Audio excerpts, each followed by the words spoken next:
হাদিস আছে, আমার নেতার চরিত্র ফুলের মতো পবিত্র, নামাজ পড়ে না এক ওয়াক্ত, বিড়ি খায় 5 ওয়াক্ত। এরকম কিছু নেতা আছে না নাই? যেরকম আছে না নাই? হ্যাঁ,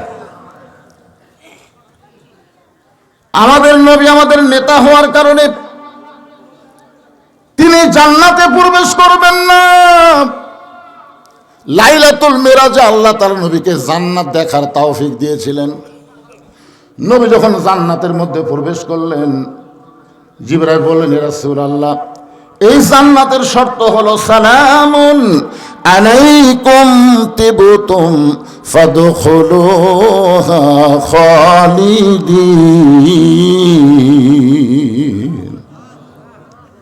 আল্লাহু আকবার। সবার জবান দিয়ে বার হবে না ভাই, সবার জবান দিয়ে আল্লাহু আকবার বার হবে না, কারণ আল্লাহু আকবার বললে শয়তান বেজার হয়।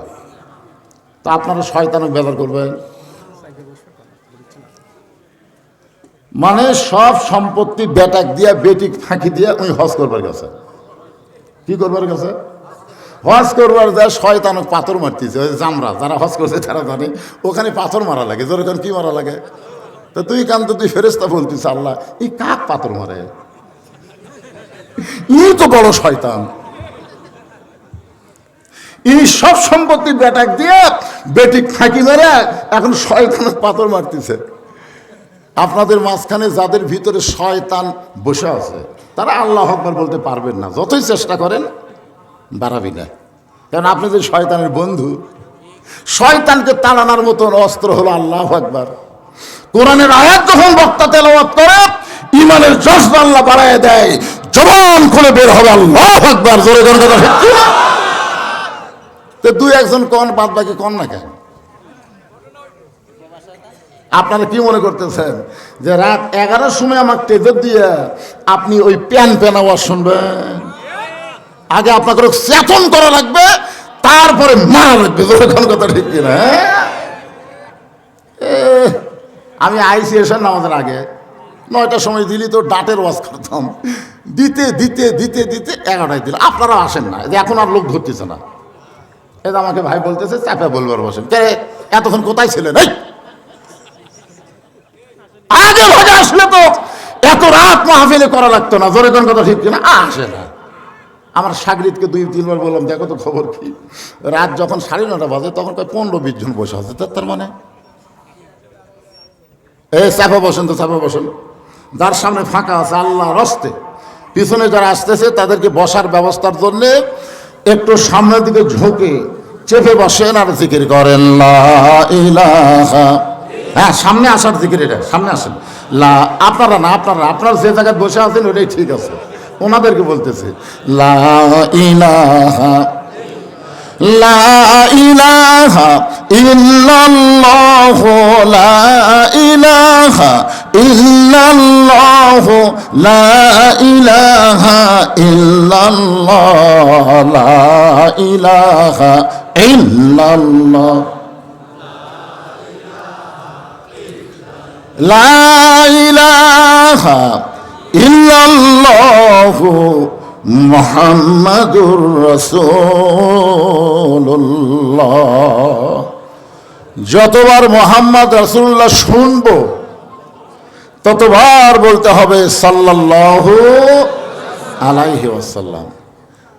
মনে হে বড় আশা ছিল আমি যাব মদিনায়। আপনাকে মনে মদিনায় যাওয়ার আশা হয় না? কি জন্য যাবেন? কি জন্যে? সালাম আমি করব গিয়া, দরুদ আমি পড়ব গিয়া নবীজির রওজায়। মনে বড় আশা ছিল আমি যাব মদিনায়। প্রথম যেবার আমি মদিনাতে গেলাম মনে করছিলাম একটা স্যাদ বরাবর মারবো, মানে নবীর একটা কি আছে, রওজাকে দেখার জন্য একটা কি আছে, ওই স্যাদ বরাবর সালাম দেওয়া লাগে। আমি কেবল বলতেছি আসসালামু আলাইকা ইয়া রাসূলুল্লাহ, বলতেই পিছন দিক থেকে মারছে ঠেলা, স্যাদ পার হয়ে চলে গেছে। মানে এক ঠেলাতে উমর ফারুকের সাথে গেছে, আবু বকর পার হয়ে গেছে। তখন আমি কইলাম কে রে, 2.5 লাখ টাকা খরচ করে এসে জাগা মতো সালাম করলো না রে। আবার চান্স নিলেন, আবার ঘুরে এসে আবার চান্স নিলাম, কেবল স্যার দেখে হাত তুলতি মারছে ঠেলা। তার মানে বোঝা গেল ওখানে যায়ও ঠিক মতো সালাম দেওয়া যাচ্ছে না। আর বাংলাদেশের যেখানে আপনি নবীর প্রতি দরুদ পড়েন, আপনার মুখের দরুদ শেষ হওয়ার সঙ্গে সঙ্গে একদল ফেরেশতা সরাসরি আপনার নামে নবীর রওজায় দরুদ পৌঁছায় দিবে। তাহলে সেই দরুদ পড়তে সমস্যা আছে? যখনই নবীর নাম শুনবেন তখনই মহব্বতে বলবেন সাল্লাল্লাহু আলাইহি ওয়াসাল্লাম, আর যেন বলা না লাগে। তাহলে আল্লাহর প্রশংসা কেন করব? আমাদের ভাগ্য এত ভালো। ফেরেশতা জিবরাইল বললেন, ইয়া রাসূলুল্লাহ, আপনি যদি জান্নাত থেকে বের না হন, আল্লাহ আপনাকে জান্নাত থেকে বাইর করে দিবে না। সঙ্গে সঙ্গে নবী রাগ করে বলেন, জিবরাইল, তুমি এতদিন আমার সাথে থেকে এই বুঝলে আমি নবী আমার জন্য না, আমি নবী হলাম আমার উম্মতের জন্য। আমি একলা জান্নাতে ঢুকে মনে করতেছি কি পাইলাম রে। আমি আজকে শুধু জান্নাত দেখার জন্য ঢুকছি। আমি সেই দিন জান্নাতে থাকার জন্য ঢুকবো যেদিন আল্লাহ আমার সমস্ত উম্মতিনীকে জান্নাত দিয়ে দিবে। চিন্তা করে দেখেন, যেই নবী নেতা জান্নাতের মধ্যে যায় আমাকে কথা বলে না, আর আপনাকে সামনে ইলেকশনে বলবে গরিবের বন্ধু, সমাজসেবক, জনদরদি। এই কথা শোনা মার্কার উপর সিল মারবেন। নেতা ভোট পায়, নেতা হয়ে চলে যাবে ঢাকায়। মাঝে মধ্যে নেতা তারাশে আসবে, কিন্তু চান্সের অত্যাচারে নেতার কাছে যাওয়া যাবে না। ধরে কোন কথা ঠিক কিনা? আয় আয়, এজন্য খুব খেয়াল করবেন, যারে তারে নেতা মানার দরকার নাই। লাকাদ কানা লাকুম ফি রাসূলিল্লাহি উসওয়াতুন হাসানা। যদি সফলতা পাওয়ার চান, দুনিয়ার সমস্ত পেশানাটাকে বাদ দিয়ে মোহাম্মদ রাসূলকে আদর্শের নেতা হিসাবে মেনে নেওয়ার কথা কে বলেছে? আরো জোরে বলেন। আল্লাহর প্রশংসা করার কারণ হলো, আপনারা যে কোরআন থেকে ওয়াজ শুনবেন না, তাফসীর শুনবেন, সেটা আপনাকে ইচ্ছে, যেটাই শোনেন। এই কোরআনের মধ্যে কোনো সন্দেহ আছে? আছে। আপনাকে উপর সিলেট প্রাইমারি আছে? আপনারা কোনোদিন দেখছেন প্রাইমারির উন্নয়ন কল্পে কোনো মাহফিল আছে? আপনারা বলেন তো, প্রাইমারি শিক্ষার মধ্যে সন্দেহ, ভুল, গোজামিল দেখছেন? 92% মুসলমানের দেশে ভুল, সন্দেহ, গোজামিলের শিক্ষার জন্য সরকার হাজার হাজার কোটি টাকা বাজেট করে। আর যালিকাল কিতাবুল লা রাইবা ফীহি হুদাল লিল মুত্তাকিন, সহি শুদ্ধ সন্দেহমুক্ত কোরআন যেখানে শিক্ষা দেওয়া হয়, সেখানকার জন্য বর্তমান বাংলাদেশের সরকারের হাতে একটা টাকাও বাজেট নাই। আপনাদের হাতে আল্লাহ বাজেট দিয়ে দিছে, যদি তোমরা পারো মাদ্রাসা চলাও, না হলে ভাঙ্গা দাও। এখন আপনারা বলেন তিনটা কথা, এই কোরআনে কোনো সন্দেহ, ধোঁকা, গোজামিল? মাশাআল্লাহ। বর্তমানে যে আইন দিয়ে আমাদের বাংলাদেশ চলতেছে, এই আইনের মধ্যে সন্দেহ, গোজামিল, ধোঁকা, তে কোনটা মানবেন? আগেরটা না পরেরটা? আগেরটা হচ্ছে খালি তেলাওয়াত করে সওয়াব পাওয়া, নাকি প্রতি অক্ষরে 10টা করে নাকি হুজুর।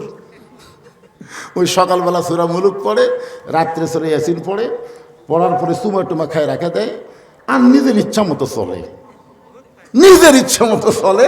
আর কোরআন খালি তেলাওয়াত করে, প্রতি অক্ষরে 10টা করে নাকি হবে হুজুর। আমি বছরে 3 খতম দেই হুজুর। ও বাবারে, 3 খতম দেয়, কিন্তু কোরআন কি বলে এখন পর্যন্ত বোঝার চেষ্টা করে না। এরকম কিছু কোরআন পণ্যওয়ালা আছে না নাই? জোরে কোন আছে না নাই? প্রতি অক্ষরে 10টা করে নাকি আল্লাহ দিবে, এ কথা রাসূল সোনার জবানে বলে গেছেন। জোরে কোন সুবহানাল্লাহ। এখন আপনারা বলেন তো, প্রতি অক্ষরে যে আল্লাহ 10টা করে নাকি দিবে, এটা কি ফরজ? এটা হলো নফল নাকি? মনে করেন আপনাকে এলাকায় সবচাইতে বড় বাজার কোটি হয়? রানীরহাট বড় বাজার হয় না? এক লোক 2 মণ আলু বিক্রি করে আসছে। একজন খরিদ্দার বলতে হয় কতটুকু আছে? বলে 2 মণ। আমি 2 মণই নিব। আলুওয়ালা খুশি হয়ে বলে, যাক রে, একসাথে 2 কাঠ সে বেচতে অনেক সময় লাগতো। 2 মণ যখন নিবি তাহলে নিয়ে নে, বলে ওজন করে দাও।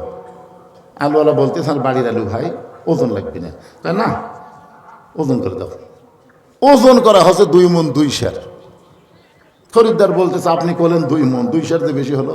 আলুওয়ালা বলতেছে 2 সেরের দাম দেওয়া লাগবে না, এটা তোমাকে ফ্রি দিয়ে দিলাম।